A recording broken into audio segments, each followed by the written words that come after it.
As I went down through Dublin City at the hour of 12 at night, who should I see but a Spanish? Hi everybody, welcome to Brew Nation Canada. I am Anthony. And I'm Mark. And today we have a very special guest, Lukas Ferrill from the Longtooth Beverage Company. That's right. Yep, that's out of Camelford, Ontario. That's right. Yep. And today he has brought in his Longtooth Pale Ale. We did a glorious product shot. Everybody leans up forward and back. So this is actually a very special day for us. We love the fact that this is our first time that we have had a owner/brewmaster join us in studio. So it's very exciting. Welcome to our little piece of the beer land. The studio. Yeah, into the studio. We keep a straight face with that. Guys, Yes. there's eons of space behind the camera, just so you You know. have no idea. It's refrigerated. There's Oh, icicles. It's like Dave Letterman's studio. It's, Yeah. Got it's like crazy. 5 Yeah. motorcycles. I was thinking of buying the place for my brewery. Yeah, exactly. We'll store your kegs there to keep them chilled. Right back there. Right there and way back there. So. But thank you very much for joining us. Oh, no problem. No this problem is at all. this is an exciting day. So why don't you tell us what we're drinking? Yeah, this is Longtooth Pale Ale. So it's in the style of an American pale, and I'm finding that a lot of the pale ales are a little bit too hop forward for a lot of people. I mean, they're beers that I drink on a regular basis. Don't get me wrong, especially on brew day. But I've also had my face in a bag of hops on brew day, and so I figure my regular clientele probably won't like, you know, those like lots of hops in their beer. And we often find that is actually, we come across this with the show several times. We find so many people have problems transitioning to that craft beer stage because they just like, I don't like the hops. It's just too strong. It's too bitter. And we're not feeling that here at all. Like it's You got the slight hops at the end. You know they're there. Yeah, it's definitely absolutely. present, but Yeah, it's so it's subtle. smooth right now that like I haven't come across anything that will prevent people like that air that's there. You don't happen to notice it. It's not until, like Mark said, it's like that aftertaste that you can actually feel the hops. So, But I mean, you're not going to go from a light domestic beer, we'll say, to optical illusion or something. Like you're not. it's true, Right. Yeah. But I mean, over a period of time, you'll go from the light domestic beer to like Bose Lug Tread or Northumberland Ale from Church Key or something like this. Yeah. Then maybe you'll try something else and you'll eventually get there. Maybe you will. Maybe you won't. But this here is one of those stepping stones. It's Yeah. So actually, since you mentioned the Northumberland from Church Key, From Church Key. that is your neck of the woods. That is. No, I brew at a Church Key Brewing Company. I, as I said, is Longtooth Beverage Company. Or you said it's Longtooth Beverage Company. No, Yes. it's Longtooth Brewery. Don't Why the beverage company? Yes. So what's the So I difference? don't 100% know which direction the company is going to go, Okay. but I know I like beer, and so I basically run my brand out of Church Key. So it's technically a Church Key brand. I brew it, and I sell it, distribute it through them. Okay, So technically it is a Church Key beer. That's fantastic. Yeah. So when everybody wants to pop up to Campbellford and try out anything from Church Key, there's no excuse they can't pop by and also try out the Longtooth. That's right. It's one and the same. So Perfect. that's wonderful. Perfect. So why don't you tell us what's in this? What are our hops? What are our malts? What are we looking at? Okay, so to get the color I wanted, which is that orangey, like way over amber type deal, I used the Melanoidin malt, and I used some dextro pills in there for the sweetness. And of course with the hops and everything else, we get a lot of body feel out of that. And filled it with 2-row and away you go.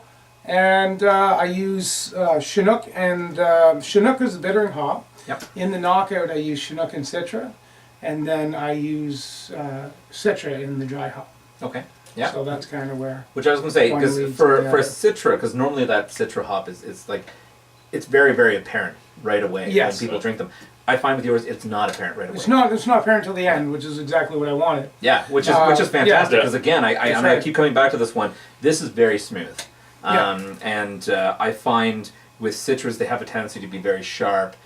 zesty right off the beginning. Yeah. And I don't notice that until afterwards, like you said. So that's well accomplished then. So we got a little bit more malt forward than a lot of the IPAs and stuff out there, you know? That's the thing I love about the IPAs. I used to bartend for quite some time, and the only IPAs that, of course, were available at the time was Keith's. Which is not a true IPA. Well, in the sense. there's my opinion on IPAs in the first place. Yeah. But true IPA, no, it's not. No. It's, it's about as much as, it's not. Without being insulting to anybody, starting turf wars or anything. So when I think of actual traditional IPAs, like, of course, it's generally very, very hoppy, and people who get into the IPAs are actually, because they're thinking of Keith's when they first get into craft beers, they're like, oh, I drink IPAs all the time, and then they try a true IPA, they're like, oh my god, what am I drinking? Yeah. And it's almost shock value, but with an IPA like this, I find that you've got such a great smoothness and mellowness to it that it's not going to be like a big slap to your palate. No, I feel the same way. I mean, I think it's a very well balanced beer, one end to the other, and that's kind of what I was kind of going for there. So, but I mean, if you drink that and then you go back and drink a domestic style beer, you can really tell the difference. You're like, wow. And I notice after not drinking a beer for a few days. That doesn't happen very often. We're all trying to stay straight face for a second. But after not drinking, and then you can really feel that the citral floral punch in the finish, which is, but then if you drink it every day or whatever, like, I'm not saying I know anyone that would drink that every day. No, not around here. But if you did, then you don't necessarily notice that floral finish. It's true. It's true. Perfect. All I know is going down really fast. It's fantastic. And it's so smooth. Yeah. So what are we looking at on our ABVs here? Okay, so this is 5.25%, 5.25%. All right, so I want it to be above the 5%, being in the American pale style. So I felt that was necessary. Okay. 38 IBU. 38. Something Okay, so it's not ridiculous. You know what I mean? Yeah. Perfect. And it's obviously we already. It's well rounded. The Like 38 is a really nice number, I think. Can't really tell you what the love bond scale is. I could probably try or whatever. That's okay. The other thing I've noticed is like your filtering is fantastic on this. This is a very clear. Well, the first batch I did not do that because I wanted to have that like New England style haze to it, right? Yep. So, Bit of a haze. so I can go with an unfiltered beer. Of course I can. Two issues there. First off, one big issue. It was a bad idea. So I ended up having all my kegs were there. I was happy, and it was all of the haze is perfect. And then it all flocked out in the kegs and then in the bottles, and the sample bottles were really, really bad. Okay. And then so I ended up bottles. What am I do? I'm gonna give that to the restaurant? No. And the kegs, I had to purge all the kegs before sending them out. Oh, okay. Wow. So I mean, it's Just nice. nightmare at It that takes 20 minutes and you dump a bunch of beer on the floor. It's awesome. Tears come rolling down the cheek. Yeah. And it's like, well, there's Yeah. what would be profit. Yeah. Yes. It's like now I'm broken even on this batch. Well, Yeah. it's better than nothing. Perfect. You said there's a second. There's multiple reasons why it was horrible idea. Okay. Multiple. Anyway, Yeah. don't if you're gonna get into brewing and trying to sell, just filter your beer. Just filter it. Filter it. There's a few things I liked about the haze. Sometimes that haze, it doesn't matter if it's a cold day or not. It always looks like it's a frosty glass. Yeah. It's fun. Yeah. It's fun. Well, I still liked it, but yeah. I mean, a lot of places I went to, they're just like, well, if you sit down and have a beer with the owner or whatever, and they're just looking at it like, oh, what's this, And I'm like, well, it's an unfiltered beer, so there's that. Yeah. And then, of course, the flocculation, which was probably, you don't want that at all. I don't know how I screwed that up. But regardless. It's a growing process. Yeah. So trial and error, you learned, and now it looks wonderful and beautiful. Yeah, so now it looks exactly the way it's supposed to. So. Excellent. So, we have talked about our hops and flavors and our ABVs and IBUs. It's time to do the official review. And Mark gets to lead off today's review. Well, as you can see, I just can't stand this beer. What did you bring here? No, it's like as we're talking about, like subtle hop at the end. I enjoy that. I find this is a great summer beer or anytime beer. I really. agree, 100%. It's hot. It's hot here today. Yeah, that's besides its taste really good and right. it's warm in here. I'm really pounding this back. That and the fact that Lucas is here telling us all about it, we don't have to do the work. Gives Mark time to drink. So I'm definitely going to be looking forward to get my hands on some more of this. I will definitely rate your beer at a 5. Like I enjoy 5. this. Yes. Mark doesn't give 5s out very well. No. FYI. So I don't know if you've actually watched some of our back I think we episodes. got 2 in This the is last. Mark's second 5 ever.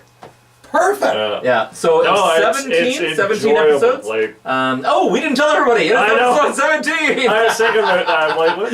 Yes. Is it 17? Yeah, we're 17 now. 17 is my Alright, lucky Pretty number. sure. Really? Is it? No, not really. Yeah, but you got a number 5. Yes, you got a it 5. is. You got a 5. So, yeah, that's fantastic. No, it's great. Yeah. So myself, do you want to give your review? Sure. You know, I may be biased, but I'll give it a 5 too. All right. Cheers. You're getting a 3. No, I'm kidding. Actually, I cannot find a single thing wrong with this beer. Thanks. You know, when I really tried to look, and I've been scrutinizing this one. I felt like because we had you in studio, I was going to really put the gears to you. So I was really looking forward to see what you were going to bring. There is not a single thing wrong with this beer. It is Perfect. fantastic. It is smooth. There's that hint of sweetness, which I think is great when you try to transition people who are not used to pale ales, let alone even a craft beer. Yeah. It is not bitter, but at the same time you still get that little kick of the hop at the end, which I mentioned earlier, which I really, really enjoy, which is a reminder that, hey, this is a craft beer. Yeah. And like 5s across the board. This is not because you're in studio. Like I just literally have nothing I can say bad about this beer. And if you want to film afterwards after I leave, and you could be like, by the way, everybody, he's gone. Oh, jeez, he's still here. No, this is fantastic. Like Mark said, I agree. This is not only just a fantastic sipping, socializing beer, but on a really hot day, as it is today, you can clearly pound it back. You're not going to feel like it's a smack in the face like some of the higher percentage alcohols that are out there. Yeah, exactly. And I thoroughly enjoy this. So I didn't want to go too high in alcohol because, my customer is the bar owner, right? it's true. Right. You want to get people to buy several drinks Yes, so they don't have to overserve. exactly. Yeah. So if I produce a 9% beer, and I was like, hey, look, here's a 9% beer in a 22-ounce glass. I'll give you these 20. Yeah. And they're going to be like, are you out to lunch? It's like they can have one of those and then they can't drive. So true. when I'm going to make $5 a customer, go get a light beer. That's true. Yeah, it is Exactly. true. So, Yeah. I do like some of the higher end ones. Mark and I had a conversation Oh, so not too long ago, or even just in one of our past reviews, Yep. that when the alcohol percentage is so high, sometimes like you get filled so extremely quick, and you're like feeling that buzz quickly. I find some of it, the higher the alcohol in it, it takes away the taste because Yes. at the end you actually get that alcohol taste to it, Yeah. and that's just not for me. Yeah. But Not everybody does that, but some of the ones, some people who can pull off that like 9.95. oh yeah, we've had a couple really, before, really well. and you didn't even notice it. That you wouldn't have noticed it, yeah. but you know what? The general, 5.25 is still high in the general region when you exactly. think about it. You don't notice it with this one, and it's just pure refreshing all around. Yep. Awesome. So Excellent. make sure you get out to Camelford, get yourself some Longtooth Pale Ale. I definitely need to go get myself some more. Yeah, And and stop by Church Key. Hopefully, you will get to see Yeah. Lucas. Say hi to a good friend John out there. Yep. Yeah. And it's a beautiful community. It's a wonderful brewing company. There's a lot of history in there, as well as And they have clearly some fantastic great- beer on tap. Yeah. just gonna say they have some great events, usually on the weekends. coming yeah, up. I didn't even. Yeah, quick plug for the There's a Go quick for it. plug events. for the old church key there. Yeah, so there's going to be pretty well every Saturday. There's stuff going on. Yep. Like there's bands playing and Is should be that some their barbecue action happening. whole revival?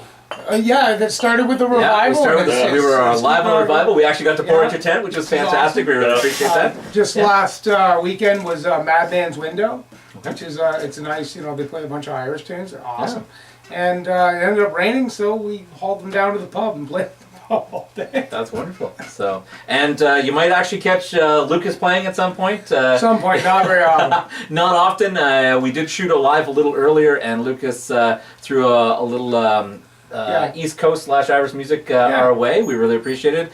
Go back and check out that recording of the live feed, and maybe pop on a little later. You might even see another one. So we're gonna try to milk you dry before you leave. So. Perfect. All right. Thank you very much. A big cheers to you, my friend. Cheers. Cheers to you. Cheers to you. Thank you very much for joining Yeah, us. thanks. And a cheers to all of you. And we look forward to seeing you again soon. Yep. For my doodle-a-doodle-a, work for my doodle-a-doodle-a. Work for my doodle-a-doodle-a, work for my doodle-a-doodle-a. As I went down to Dublin City at the hour of